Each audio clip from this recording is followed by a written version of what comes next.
वो आदमी जिसे किस्मत ने हर बार मिटाने की कोशिश की, लेकिन मौत भी उसे पूरी तरह खत्म न कर सकी। उसके पूरे परिवार को बेरहमी से मौत के घाट उतार दिया गया। उसकी मासूम बेटी को उसे छीन लिया गया और उसका एक हाथ भी काट डाला गया। हम बात कर रहे हैं हाल ही में जापान में रिलीज हुई फिल्म डीमन सिटी की। तो चलिए बिना वक्त गवाए इस फिल्म की कहानी को करते हैं शॉर्ट में एक्सप्लेन।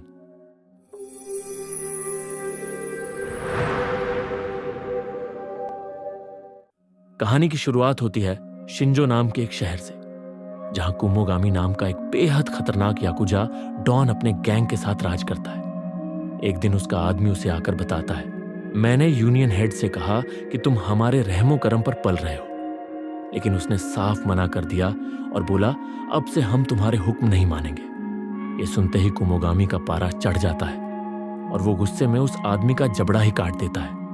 लेकिन तभी वहां पहुंचता है सकाता। वो उनके अड्डे में सीधा घुस जाता है और एक एक करके पूरे गैंग को बेहद बेरहमी से खत्म करने लगता है। कुमोगामी का बेटा अपने बाप को एक कमरे में छुपाकर सकाता से भिड़ने आता है, लेकिन सकाता उसे भी धूल चटा देता है। इतना ही नहीं, उसकी हथेली तक काट देता है। इसके बाद सकाता कुमोगामी को ढूंढ निकालता है और उसे मौत के घाट उतार देता है। लेकिन तभी पीछे से एक आदमी उसे मारने आता है और ठीक उसी वक्त फुजीता नाम का शख्स आकर उसे गोली मार देता है। अब सकाता ने अकेले ही पूरे याकुजा गैंग को तबाह कर दिया था। इसके बाद फुजीता सकाता से पूछता है, क्या तुम वाकई ये सब छोड़ना चाहते हो?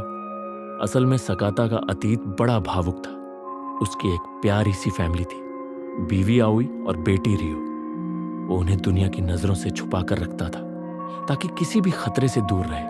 वीडियो देखने वाले आप सभी से एक छोटी सी रिक्वेस्ट, अगर अब तक कहानी ने आपका दिल छू लिया हो तो वीडियो को लाइक, शेयर और कमेंट जरूर करें। और अगर चैनल पर नए हैं तो सब्सक्राइब करना न भूलें। एक दिन सकाता बाथरूम से बाहर आता है तो उसे बेटी की चीखें सुनाई देती है और देखता है कि कुछ लोग मास्क पहने बैठे हैं जिन्होंने उसकी बीवी और बेटी को बांध रखा है। वो गुस्से में पूछता है, कौन हो तुम लोग? तभी उनमें से एक बोलता है, हम वो हैं जिन्हें तुम नया बॉस कह सकते थे। उनका लीडर मास्क पहने धीरे से बोलता है, तुमने याकुजा को खत्म करके अच्छा किया, लेकिन अब हम नहीं चाहते कि तुम हमारे रास्ते में आओ, इसलिए तुम्हें भी मिटा देना होगा। सकाता की बीवी हाथ जोड़कर गिड़गिड़ाती है, रियो अभी बच्ची है, उसे छोड़ दो। सकाता भी उन्हें रोकने की कोशिश करता है, लेकिन वो उसे धक्का मारकर दूर फेंक देते हैं और उसकी आंखों के सामने उसकी पत्नी को गोली मार देते हैं। इसके बाद वे रियो को भी मौत के घाट उतारने की कोशिश करते हैं। सकाता चीखते हुए उसे भागने को कहता है। रियो डर के मारे दौड़ती है, जैसे तैसे दरवाजे तक पहुंचती है, लेकिन तभी उस नकाबपोश लीडर की गोली उसकी मासूम पीठ को चीर देती है और वहीं सकाता की आंखों के सामने उसकी बेटी भी दम तोड़ देती है। अब सकाता के सामने कुछ नहीं बचा था, ना परिवार ना जिंदगी, सिर्फ गुस्सा और बेबसी। वो दहाड़ता है, मैं तुम सबको जिंदा नहीं छोड़ूंगा। लेकिन उसके कहने से पहले ही वो सब मिलकर सकाता को बेरहमी से मार डालते हैं।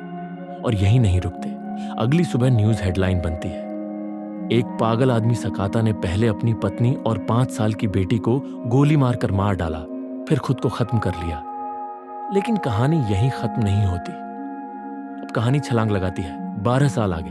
हम देखते हैं सकाता अब भी जिंदा है। दरअसल जिस रात ये सब हुआ, फुजीता ठीक समय पर वहां पहुंचा और खून से लथपथ सकाता को अस्पताल ले गया। उसने सकाता को दुनिया से छुपाकर एक सुरक्षित जगह पर जिंदा रखा, लेकिन अब उसका पूरा शरीर पैरालाइज हो चुका है।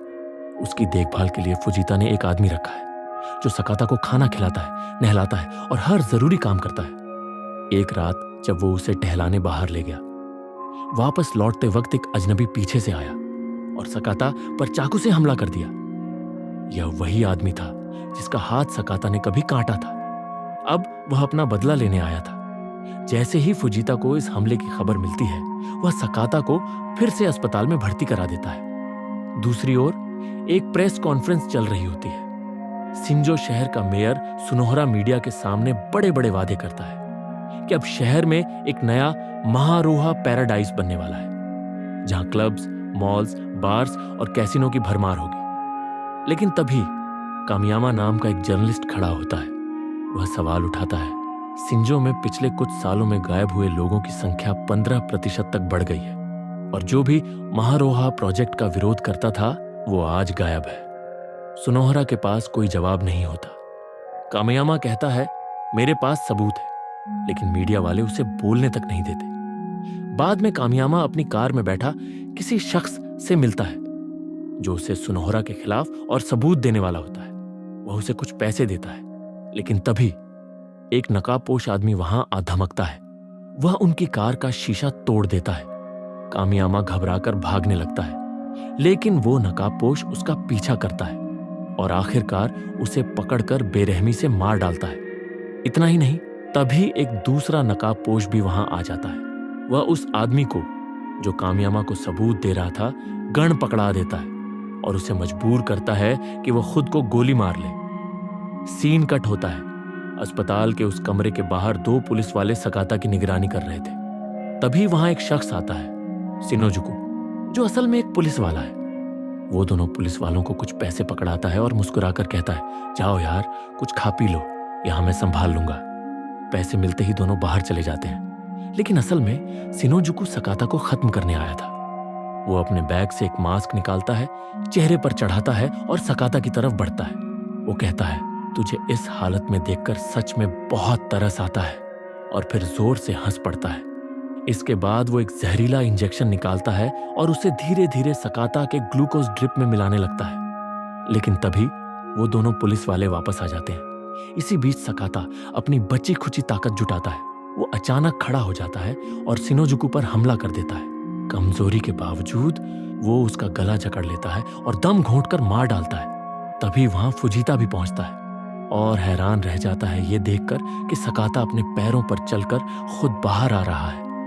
वो फौरन गाड़ी में बैठता है और दोनों वहां से निकल पड़ते हैं। अब सीन कट होता है एक फैक्ट्री में, जहां कई लड़कियों से जबरदस्ती ड्रग्स की पैकिंग करवाई जा रही है। यही नहीं, वहां लड़कियों की तस्करी भी हो रही है। तभी एक मास्क वाला अपना चेहरा दिखाता है। उसका नाम है एमास। इसके बारे में आगे सब कुछ सामने आएगा। उधर सकाता अब पूरी तरह ठीक हो चुका था और अपने परिवार की मौत का बदला लेने निकला था। वो फुजीता के साथ सीधा उसी इकागो की ड्रग फैक्ट्री पहुंचता है। लेकिन तभी एक धोखा सामने आता है। फुजीता, जिसे वो अपना दोस्त समझता था, उसे बेहोश कर देता है और दुश्मनों के हवाले कर देता है। वो लोग सकाता को घसीटकर कचरे के ढेर में फेंक देते हैं और फुजीता आराम से अपनी गाड़ी में बैठकर वहां से चला जाता है। पर यह क्या, सकाता सच में बेहोश नहीं था। वो पूरी तरह होश में था और अब उसकी क्रूरता की असली शुरुआत होती है।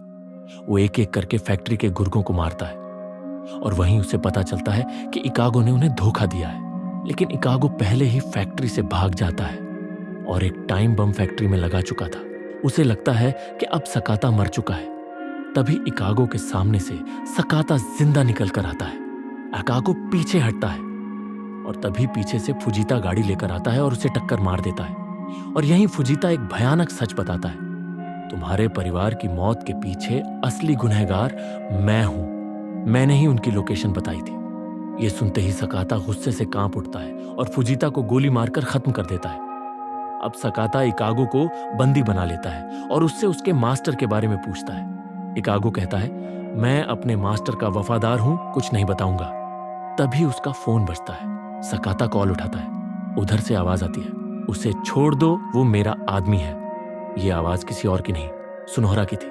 वही शख्स जिसने महारोहा बनाया और सकाता की फैमिली को मरवाया। सुनोहरा कहता है, तुम्हारी बेटी रियो अब भी जिंदा है।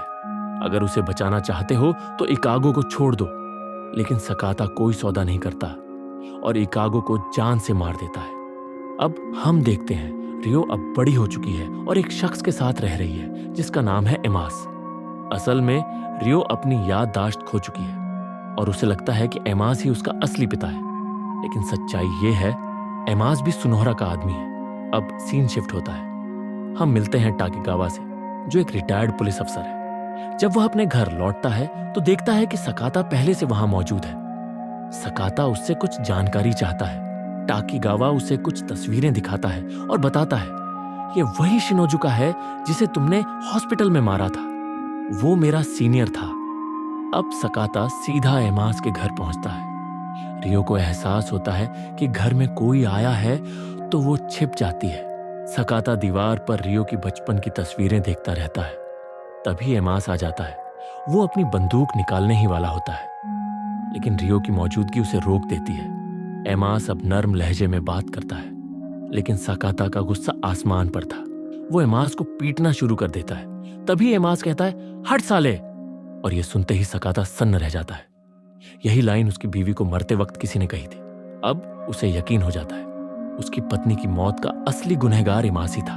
तभी रियो हाथों में तीर कमान लेकर वहां आती है और सकाता को दुश्मन समझकर उसके सीने में तीर मार देती है। इस मौके का फायदा उठाकर एमास सकाता को खिड़की से नीचे फेंक देता है, लेकिन नीचे टाकीगावा पहले से मौजूद था, जो उसे अपनी कार में लेकर वहां से निकल जाता है। जैसे ही ताकीगावा को सुनहरा का कॉल आता है, वो सीधे पूछता है, मुझे पता है सकाता तुम्हारे साथ है, जरा बात तो करवाओ। सुनहरा फोन पर सकाता से कहता है, तुम्हें अपनी बेटी को देखकर बहुत खुशी हुई होगी, लेकिन अगर उसे जिंदा देखना चाहते हो तो मोहरोबा आ जाओ। जख्मी हालत में भी सकाता खुद गाड़ी चलाकर अपने पुराने अड्डे पर पहुंचता है, जहां उसने अपने हथियार छुपा रखे थे। ताकीगावा जब ये देखता है तो हैरान रह जाता है कि सकाता के पास इतना सब कुछ था। फिर सकाता मोहरोबा की ओर निकल पड़ता है। उधर सुनहरा ने रियो को भी कैद कर लिया था। जैसे ही सकाता वहां पहुंचता है, वो सुनहरा के आदमियों पर अकेले ही कहर बनकर टूट पड़ता है। कैमरे में सब देख रहे होते हैं कि कैसे वो एक एक करके सबको ढेर करता जा रहा है। तभी एमास सामने आ जाता है और दोनों की जबरदस्त टक्कर होती है। एमास चिल्लाकर कहता है, रियो सिर्फ मेरी है, मैंने तो उसे बस अपने मजे के लिए पाला है। ये सुनते ही सकाता का गुस्सा फूट पड़ता है। सकाता रियो को बचाने की कोशिश करता है, लेकिन पीछे से वार करके उसे बेहोश कर दिया जाता है। तभी सुनहरा आता है और कहता है, इस बार तुम्हें जिंदा नहीं छोड़ूंगा। जैसे ही वो रियो को मारने वाला होता है, ताकीगावा आ धमकता है और गोलियों की बौछार कर देता है। सकाता रियो से कहता है, भाग जाओ, और इसी पल रियो को सब कुछ याद आ जाता है। असल में बचपन में उसे गोली नहीं लगी थी, बल्कि उसका खिलौना क्षतिग्रस्त हुआ था। अब रियो जाग चुकी थी और भाग जाती है। सकाता अब फुल रेज मोड में आ चुका था। सब दुश्मनों को अकेले ही मारता जाता है। तभी लाल मास्क वाला एक नया दुश्मन उस पर भारी पड़ता है, लेकिन सकाता अपनी पत्नी की मौत को याद कर और भी भयंकर बन जाता है, उसे मार गिराता है। अब खुलासा होता है, ये लाल मास्क वाला सुनहरा का जुड़वा भाई जिन था, जो उसके लिए सब कुछ करता आया था। अब सुनहरा खुद सामने आता है और एक ही झटके में सकाता का हाथ काट देता है। फिर भी सकाता हार नहीं मानता। आखिरकार दोनों एक दूसरे पर जानलेवा वार करते हैं, लेकिन सकाता उसे धोखा देकर उसके सिर पर वार करता है और मार डालता है। रियो अपने पिता की तरफ भागती है, लेकिन तभी पीछे से एमास गोली चला देता है। एमास चिल्लाता है, मैं ही तुम्हारा असली पिता हूं, लेकिन सकाता आखिरी ताकत जुटाकर उसे भी जान से मार देता है। अपनी आखिरी सांसों में सकाता अपनी बेटी को गले लगाता है और फिर उसकी बाहों में ही दम तोड़ देता है। रियो टूट जाती है। एक हफ्ते बाद हम फिर से सुनहरा को देखते हैं, लेकिन उसका चेहरा देखकर पता चलता है वो असली सुनहरा नहीं बल्कि जिन था। उस दिन वो मरा नहीं था, बस बेहोश हुआ था। अब वो सुनहरा बनकर रह रहा था, खुशी में नाच रहा था। तभी रियो आकर एक तीर मारती है और उसका काम तमाम कर देती है। फिर रियो अकेले ही अपनी जिंदगी एक नए सिरे से शुरू करने निकल पड़ती है। और इसी के साथ डीमन सिटी का यह जबरदस्त सफर यहीं खत्म होता है। अगर आपको ये वीडियो पसंद आया हो तो लाइक करना ना भूलें और अपने दोस्तों के साथ शेयर जरूर करें। मिलते हैं अगली जबरदस्त मूवी एक्सप्लेनेशन में। तब तक के लिए खुश रहिए और सुरक्षित रहिए।